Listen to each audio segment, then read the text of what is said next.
You think your last meal was rough? Try surviving on moldy bread, spoiled horse meat, or soup made from a dead rat's bones.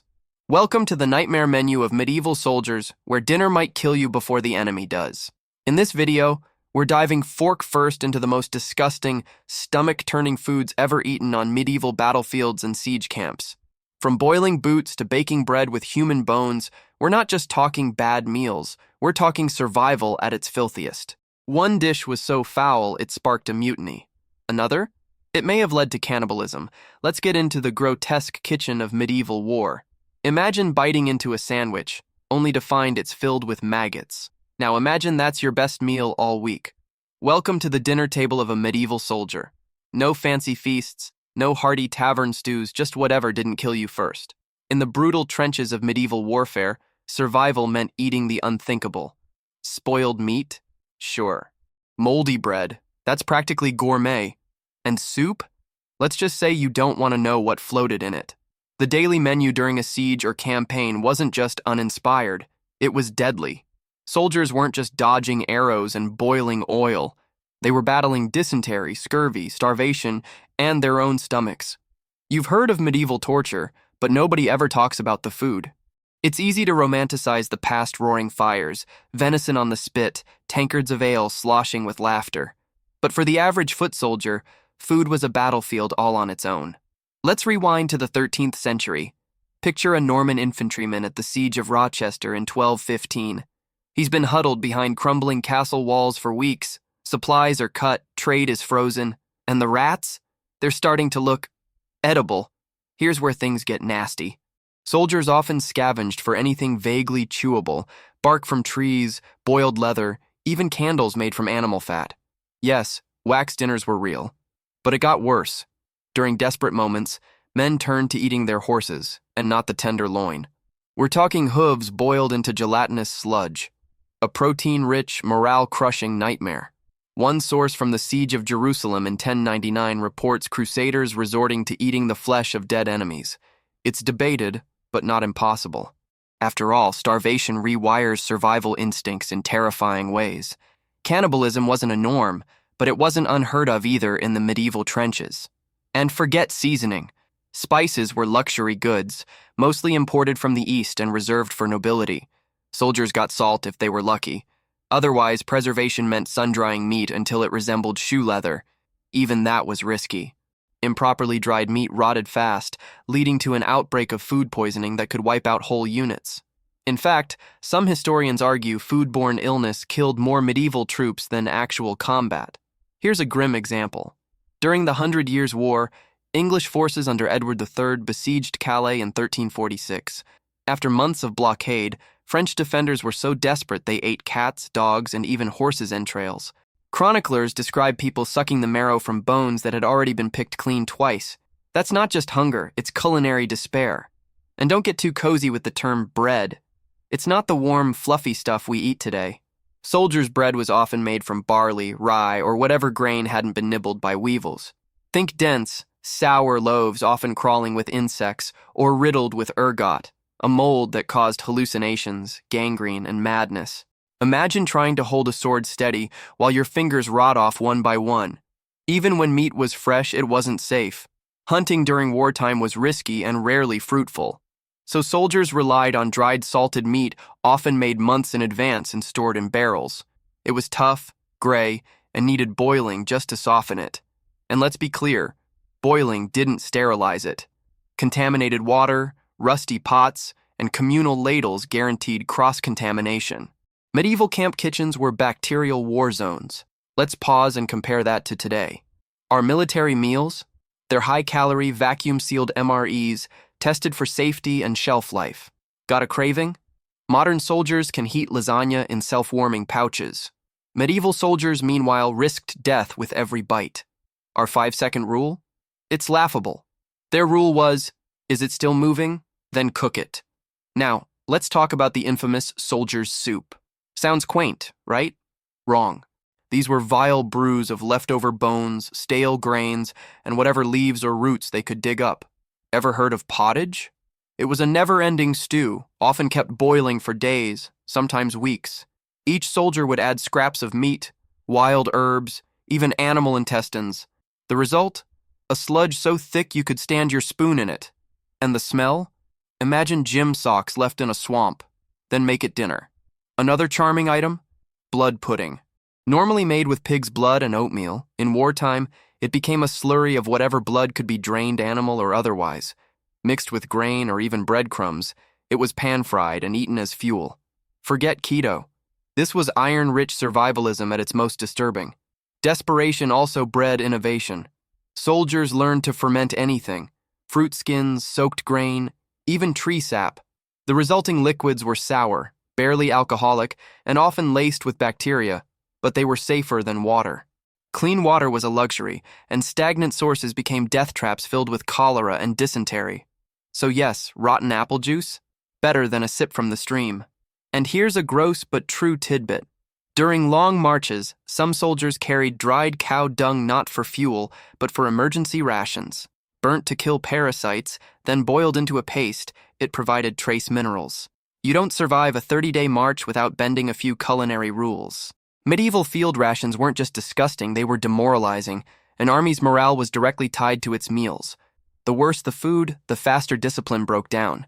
That's why commanders sometimes rationed honey, dried fruit, or even beer as bribes to keep soldiers in line. Those little treats were psychological lifelines. What's wild is how long this misery lasted.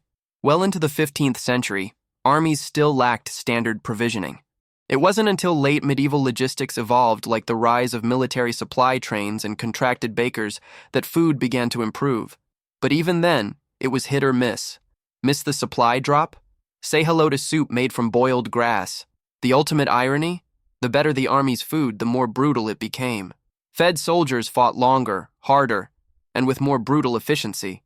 So while a moldy crust of bread might seem pitiful, it could be the one thing standing between survival and slaughter. That's the bitter bite of medieval warfare. Next time someone complains about airplane food, remind them, at least it doesn't come with worms, madness, or the risk of dying from soup. When you picture a battlefield, you probably imagine swords clashing, arrows flying, and maybe a dramatic charge. What you don't see, what nobody talks about, is the latrine behind the tents, the smell of rotting meat in the midday sun, and the constant churn of empty stomachs. For medieval soldiers, hunger wasn't just a nuisance. It was a slow, gnawing threat that could break morale, ruin campaigns, and turn men into something far more desperate than enemies ever could. Take the Battle of Agincourt in 1415. It's famous for longbows and mud, but dig a little deeper and you'll find that the English army was already half-starved before a single arrow flew. After a brutal march through northern France, living off stale biscuits and dried peas, many English troops were plagued by dysentery. Some were so weak they could barely lift their weapons. Their food? Described by chroniclers as biscuit stones, hardtack so hard it cracked teeth, soaked in whatever water they could find just to be chewable. Sometimes the only way to soften it was to let it sit in soup. But the soup? It was usually just hot water with a whisper of meat, if that. One English knight wrote of drinking water from hoofprints in the mud. That wasn't poetic imagery, it was survival. Soldiers would literally scoop stagnant water with their helmets, even if a horse had just defecated there. Diarrhea became a silent killer, spreading faster than any cavalry charge. And what about when you were on the move? Medieval campaigns rarely allowed for full meals. Most food had to be portable, dry, and long-lasting. Think jerky, dried peas, and the infamous cheese. This cheese wasn't the creamy wedge you get at a wine bar. It was rock-solid, heavily salted, and often covered in mold. Not the trendy kind either. Soldiers would scrape the worst off and just eat around it. Marching soldiers were issued marching bread, a mix of rye and barley baked rock hard so it wouldn't spoil. It could last weeks, even months. But the downside? It was so dense and dry, it was often dunked into whatever liquid was on hand just to make it edible. And that liquid? Often thin beer, fermented barley water, or just lukewarm broth that had seen better days. You wouldn't call it soup, but it technically had things floating in it. Let's talk for a moment about siege warfare. Imagine being trapped in a stone castle with hundreds of others, cut off from the outside world for weeks or months. The enemy waits patiently outside while inside. Panic grows as supplies dwindle. People start eating the horses, then the rats. Then they boil their belts and boots for broth. This isn't legend, it's well-documented history. At the Siege of Kenilworth in 1266, one of the longest in English history, defenders held out for nearly 6 months. By the end, they were boiling their saddles to extract collagen, turning hardened leather into a greasy, nauseating stew. Leather soup. That's not a metaphor, it was a survival tactic. The collagen helped, sure, but you'd better not think about where that leather had been. Now picture the kitchens of a besieged fortress. You're down to your last few sacks of barley. The meat's long gone. So you grind the grain, mix it with stale water, maybe add some wild herbs if you're lucky, and cook it into a lumpy mash. It's bland, barely filling, and breeds resentment like nothing else. Soldiers fighting on this kind of fuel weren't just hungry, they were irritable, exhausted, and often hallucinating from malnutrition. Let's not forget how the quality of food also depended on rank. While lords and knights had better stores, private barrels of salted pork, mead, and spiced wine, common soldiers made do with scraps. It created tension. Men would mutiny not over pay, but over food. During the First Scottish War of Independence, some English garrisons revolted when their commanders hoarded the good provisions, leaving the rank and file with wormy bread and spoiled ale. One record even mentions bread made with ground acorns to stretch out flour, a bitter, astringent addition that caused intense cramping when eaten in large quantities. In 14th century Germany, chroniclers tell of mercenary bands who, after being denied food rations, raided nearby villages and roasted dead dogs over open fires. The phrase, "to eat like a dog," took on new meaning. In fact, canines became fallback meat across Europe during famines. Nutritional? Barely. But when you haven't eaten in days, you don't turn down cooked protein even if it howled the night before. Mealtime hygiene? Practically non-existent. Communal pots were rarely washed, just reheated over and over, which meant bacteria had a permanent home. Food was served in whatever was available. Helmets, wooden bowls, sometimes just your hands. Spoons and knives were personal items, rarely shared. You sharpened your eating knife as often as your blade, because both could mean life or death. The psychological toll of constant hunger was staggering. Imagine going to sleep every night with stomach cramps, waking up weak, and dragging yourself into battle knowing the best you could hope for at day's end was moldy porridge. It chipped away at courage, turned soldiers against commanders, and created infighting over crumbs. It also changed how people viewed food altogether. In peacetime, meals were social events. During war, they were solitary, grim, and suspicious.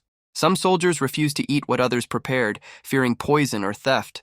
Hunger bred paranoia, and in the worst cases, madness. Let's contrast that with today again. Modern armies have dietitians. They plan for vitamin balance, electrolyte levels, calorie counts. Soldiers receive care packages with chocolate, jerky, protein bars, and electrolyte mixes. Water is purified. Meals are sealed. Compare that to the past, when a balanced diet meant not vomiting after breakfast. Interestingly, some medieval armies started to adapt slowly. By the late 1400s, certain European armies began issuing standardized rations. In France, Charles the Bold created mobile ovens to bake bread on campaign. In the Holy Roman Empire, field cooks became part of the official retinue, responsible not just for food but for preventing disease. But progress was uneven. Most troops still lived on a knife's edge between hunger and complete collapse. And then there's the weather. A sudden downpour could spoil an entire food cache. Grain sacks got wet, fermented, and went sour. Meat stores soaked in brine would leak, and the resulting stench often made soldiers vomit before they even ate. The risk of death wasn't always from arrows. Sometimes it came from trying to choke down last week's beef stew. One of the most brutal cases comes from the Siege of Sancerre in 1572. It was technically in the Renaissance, but still followed medieval norms. Protestants trapped inside the city ran out of food. They ate pets, insects, even ground-up bones. A shoemaker was caught making bread from powdered bones, water, and sawdust. Not for sale for his own family. What's horrifying is how often these stories were repeated. Famine followed armies like a shadow. Even after a victory, soldiers would loot towns for food, not gold. Pillaging wasn't just greed, it was hunger. And then there's scurvy, a disease of deprivation. Gums bleeding, teeth falling out, limbs aching, simply because there was no fresh produce. Lemons and oranges weren't exactly standard issue. Some armies figured out that wild greens or sour milk could help. Most didn't. They just watched their men rot from the inside out. Despite all this, armies kept marching, kept fighting, which raises the question, what kind of willpower does it take to go to war on an empty stomach, knowing your next meal might be your last, or might kill you faster than the enemy? Food, or the lack of it, shaped campaigns, decided battles, and drove men to the edge. Behind every epic siege and glorious charge was a line of soldiers choking down filth just to keep standing. And still, the worst meals were yet to come. There's a moment in every siege, every campaign, when hunger crosses a line. It stops being about survival and starts becoming something darker, something feral. That's when things get truly medieval, not in the sword and shield sense, but in the pit of your stomach horror that no amount of armor can protect you from. In these moments, food became myth, obsession, and madness. And what counted as a meal stopped making any sense at all. Let's drop into the Siege of Maastricht in 1579, another late-period siege that still clung to medieval tactics and mentalities. Supplies ran out, hope ran out, so residents started boiling grass, not figuratively, literally. Green, bitter, wiry grass scraped from the edges of walls, mashed into pulp, boiled down, and eaten with bare hands. Those too weak to chew simply swallowed it whole, only to vomit it up hours later. It didn't nourish, it didn't satisfy, it just kept the gnawing void away for another few hours. That's how low the bar had fallen. But what's even more terrifying is how that desperation mutated into ingenuity. When you're starving, your brain stops filtering. Logic dissolves. You start thinking, can I eat this? Will it kill me fast or slow? That's when soldiers began crafting dishes so bizarre, so revolting, they make the worst modern fast food look like fine dining. In northern Italy, during a siege in the 14th century, troops baked bread from clay. Yes, clay. Mixed with crushed straw or bran and a little water, it was patted into rough loaves and baked over hot coals. It was never meant to digest properly, just to fill bellies long enough to swing a sword. The result? Internal bleeding, constipation so severe it turned fatal, and a parade of gastrointestinal disasters that would have made a medieval doctor faint. But for some men, it was worth the risk. Then there's the infamous cat stew. Cats weren't just companions in the medieval world. They were pest control, lucky charms, and yes, in times of war, meat. Not that there was much to chew on. A boiled cat offered a few ounces of stringy muscle, lots of bone, and an overwhelming stench. But once the dogs were gone, the rats too skittish, and the grain long emptied, cats became targets. In the worst cases, cooked whole. Eyes, paws, organs, all of it. And yet worse meals were still being invented. Soldiers learned to ferment animal blood in sheep stomachs to make a kind of jelly. It sounds like haggis, but without the meat or seasoning. Just coagulated blood, boiled until thick, and left to congeal. Served cold, in slices, and often covered in flies. But it kept men alive. Barely. Water, too, was its own villain. Streams near battlefields were tainted by corpses, latrines, and runoff. So men drank beer, not the frothy ale we imagine in taverns, but a flat, gritty brew with just enough alcohol to kill bacteria. It was called small beer, and it was consumed morning, noon, and night. Children drank it. Soldiers guzzled it. Not to get drunk, but to stay alive. And when beer ran out, many turned to mixing vinegar with water sour, eye-watering, but at least it didn't breed worms in your gut. But some armies took things further. In Eastern Europe, nomadic cavalry groups like the Tatars developed a survival trick that turned stomachs centuries later: blood milk mash. They would slit the neck of a horse without killing it, catch the blood, mix it with fermented mare's milk, and drink it warm. High in calories, iron, and protein. Repulsive by modern standards. But when marching for weeks across barren terrain, it kept them alive. Meanwhile, in Western Europe, poor infantrymen weren't so lucky. They turned to rat paste, a gritty, pungent spread made from crushed rats, rendered fat, and wild garlic. Smelled like death, tasted like worse. But spread it on stale bread and you had a calorie-dense, disgusting meal. Chroniclers barely mention it, likely out of shame. But traces of rodent bones have been found in latrines near siege camps, alongside remnants of onion peels and barley husks. A grisly medieval sandwich hidden by time. Then came the ultimate taboo: human flesh. It wasn't common. But in a few documented sieges, most notably the siege of Ma'ara in 1098 during the First Crusade. Starving crusaders are said to have butchered and eaten the dead. Muslim chroniclers described it with horror. European ones mostly ignored it. But archaeology doesn't lie. Burn marks on human bones, cut marks where no autopsy would be performed. The evidence is there. Whether it was hunger or madness that led to it, we may never know. In many ways, medieval armies mirrored their food: unstable, inconsistent, sometimes rotten. Logistics were a joke. Quartermasters did their best, but supply trains were slow, often attacked, and at the mercy of local harvests. One bad rainstorm meant ruined grain. One spoiled barrel of pork meant hundreds sick. Planning for meals wasn't a science, it was prayer. And most prayers went unanswered. Even nature turned on them. In colder climates, meat froze solid and had to be hacked apart with axes. In desert climates, it rotted within hours, attracting clouds of flies that laid eggs faster than soldiers could swat them away. Salt was currency, not seasoning. And refrigeration? A fever dream. Instead, meat was buried in snowbanks, or buried in sand, or buried in hope that maybe, just maybe, it wouldn't kill you the next day. So how did they cope?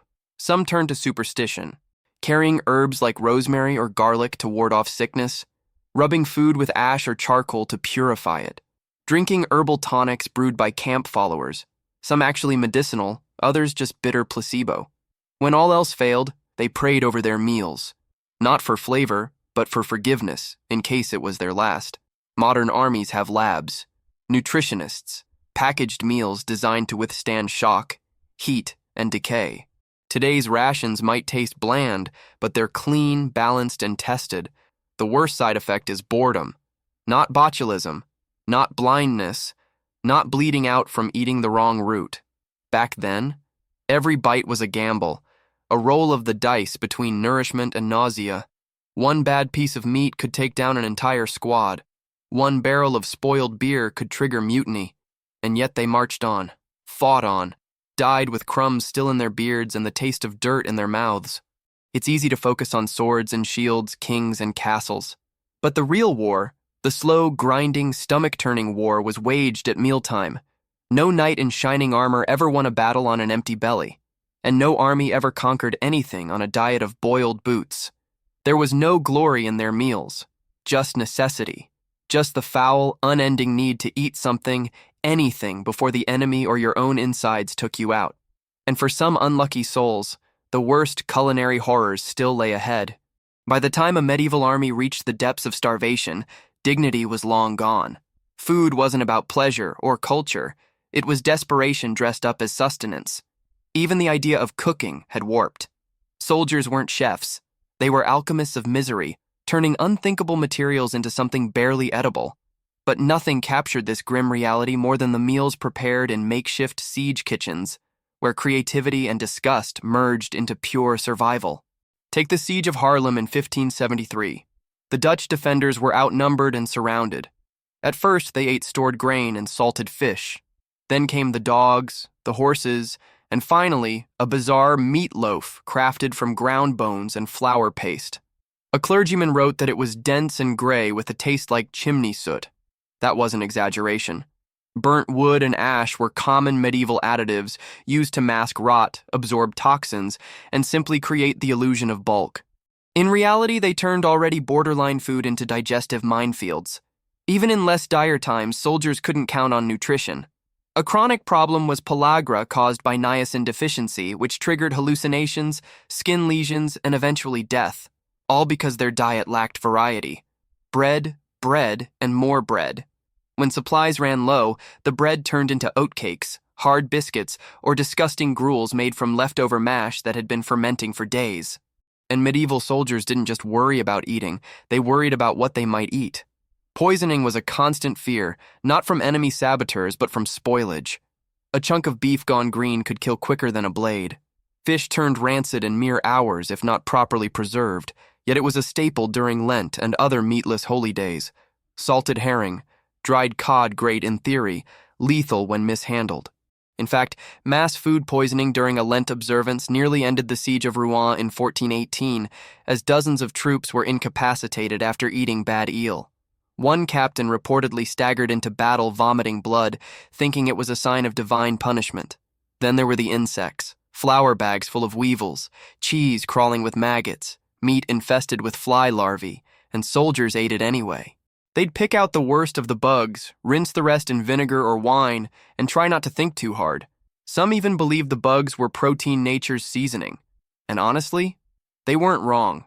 Porridge, too, was a staple that devolved into horror. Originally meant to be a hearty, filling dish of grains, it often devolved into whatever could be stirred into boiling water. Soldiers threw in pine needles, sawdust, or mashed turnips gone sour. One record from a 14th century Burgundian camp describes porridge with worms like rice. The scribe added, "Better worms than wind," meaning gas pains were worse than maggots. That's the bar we're working with. And don't forget the impact of religion. Monks on campaign were required to abstain from meat dozens of days a year. So how did they eat? Fish, sure, but fish wasn't always available. So they invented loopholes. Beavers, for example, were declared fish by the church because of their aquatic lifestyle. So beaver tails became a sacred delicacy, smoked, boiled, fried in rancid oil. It wasn't just survival, it was doctrine. But what really took things to the next level was battlefield foraging. When rations ran out, soldiers had to live off the land, regardless of where they were. In foreign territory, that meant unfamiliar plants, strange animals, and enormous risks. A French army campaigning in North Africa in the 13th century resorted to eating locusts, lizards, and desert rodents. They caught them in nets, skewered them over open flames, and salted them with sand scraped from their armor. The results were mixed. Many got sick. A few died. But most survived long enough to realize they'd eaten worse at home. The Scots were notorious for making field broth from whatever they could scavenge. One recipe, if you can call it that, included boiled thistles, sheep dung for salt, and crushed snails. They believed the snail slime had healing properties. Mostly, it just made the broth stick to your ribs and everything else.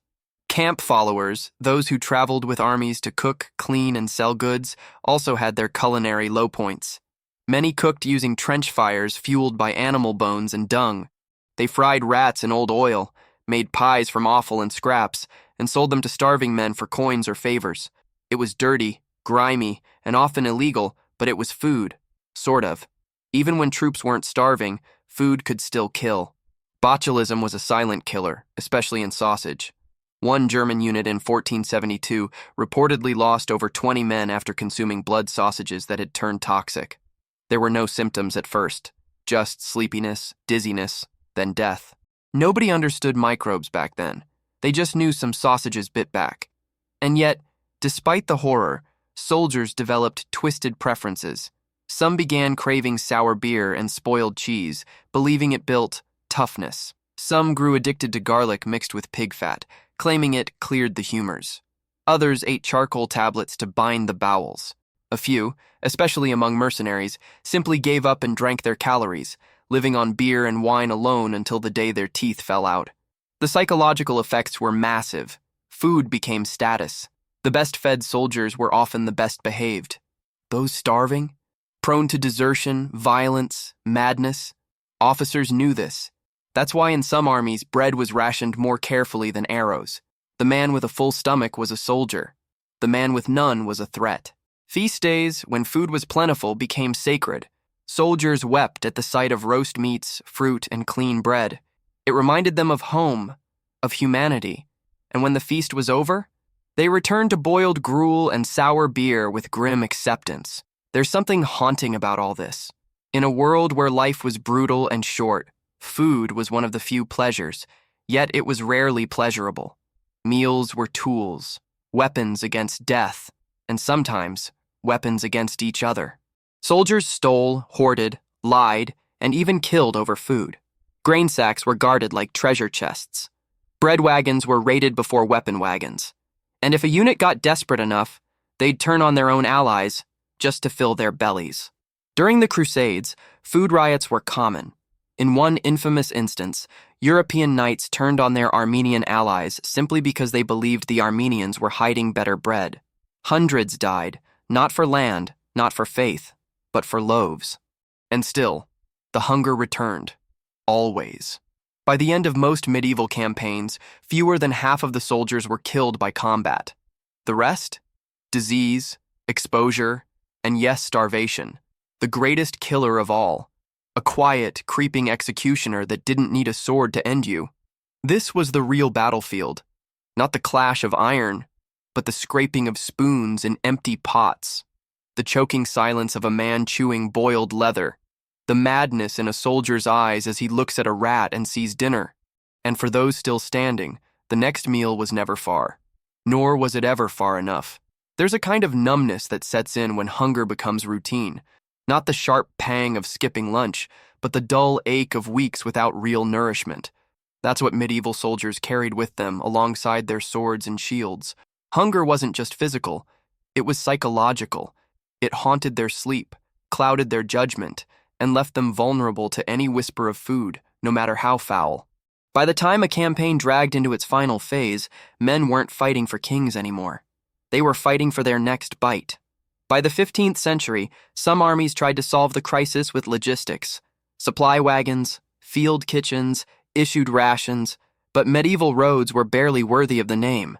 Mud tracks, often impassable in rain, delayed supplies for days. Oxen died. Wagons broke. And what arrived was often spoiled. Cheese melted into slime. Bread molded in humid weather. Meat went green before it could be unloaded. One scribe during the Wars of the Roses noted that by the time a shipment of salted beef reached the front lines, it reeked like death and chewed like hide. He also noted that the men ate it anyway. So soldiers took matters into their own hands. Foraging became both necessity and survival skill. A good forager could keep a dozen men alive with a satchel of herbs, a few stolen eggs, and knowledge of edible roots. But the line between edible and deadly was razor thin. A misidentified mushroom, a spoiled tuber. One bad guess, and an entire squad might drop to the dirt in agony. Wild garlic helped mask the taste of rot, but it did nothing for toxicity. Nightshade and hemlock grew alongside edible plants and looked disturbingly similar. It wasn't a matter of education, it was roulette. And yet, with all that risk, the real killers were still the everyday meals. Camp kitchens, if you could call them that, were open fires surrounded by hungry men and overseen by cooks who barely knew what they were doing.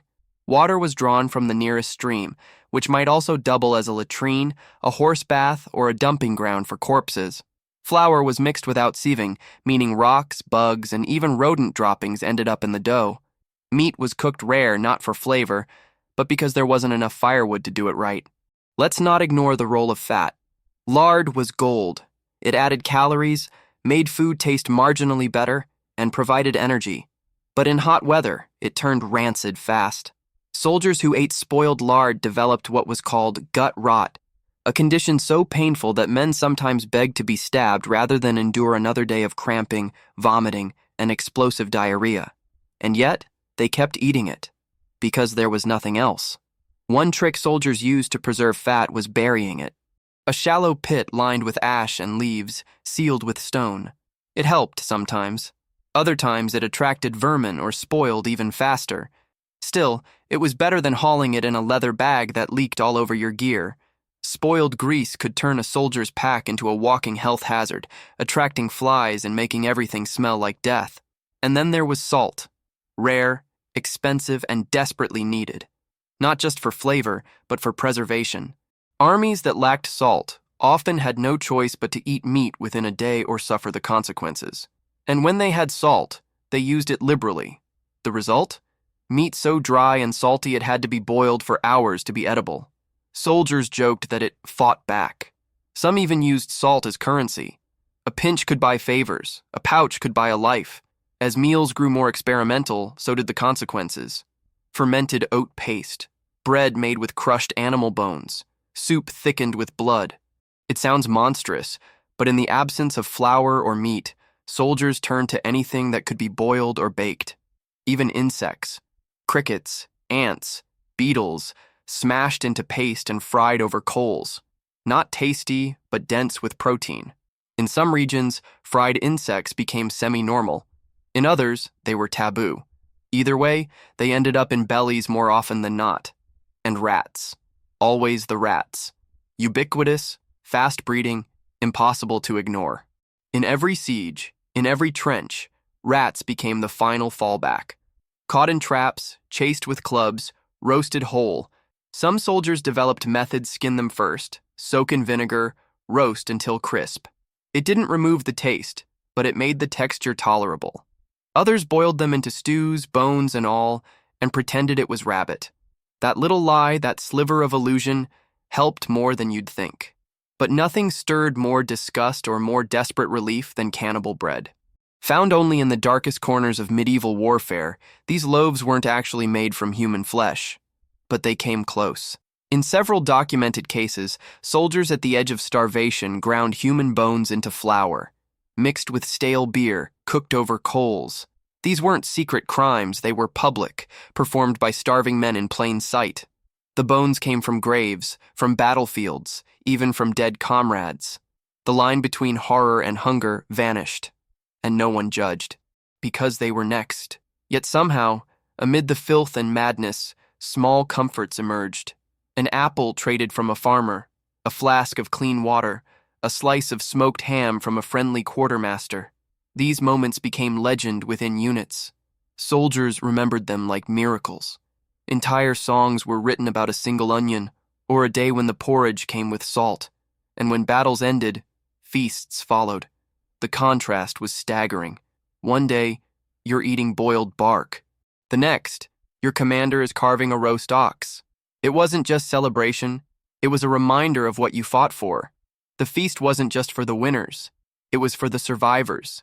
And it usually ended with men eating until they vomited, because their bodies, starved for weeks, couldn't handle real food anymore. And yet, they kept eating. Some soldiers took food as spoils: hams, cheeses, whole loaves. But the smartest ones took tools: pots, knives, salt. Because they knew the next campaign would come, and with it, the same old menu of misery. Even in peacetime, veterans carried scars, not just on their skin, but in their guts. Many suffered chronic stomach issues for life. Others developed food compulsions, hoarding bread, hiding salt, refusing to eat anything they hadn't prepared themselves.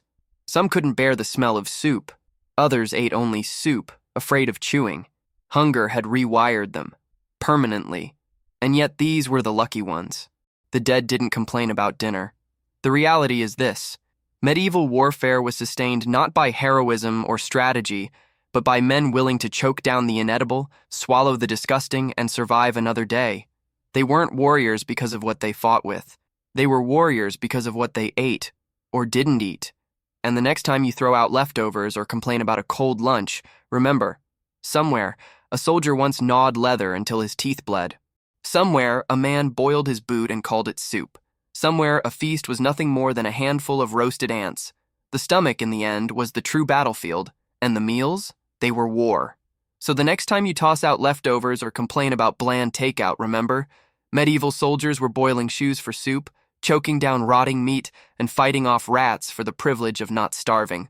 Survival back then wasn't about grit. It was about swallowing your pride, and maybe a few maggots, too. What shocked you the most? Could you stomach any of these meals? Drop your answers in the comments, and if you want more no-fluff, brutally real medieval history, hit that subscribe button and turn on notifications. We've got plenty more gritty stories where this came from.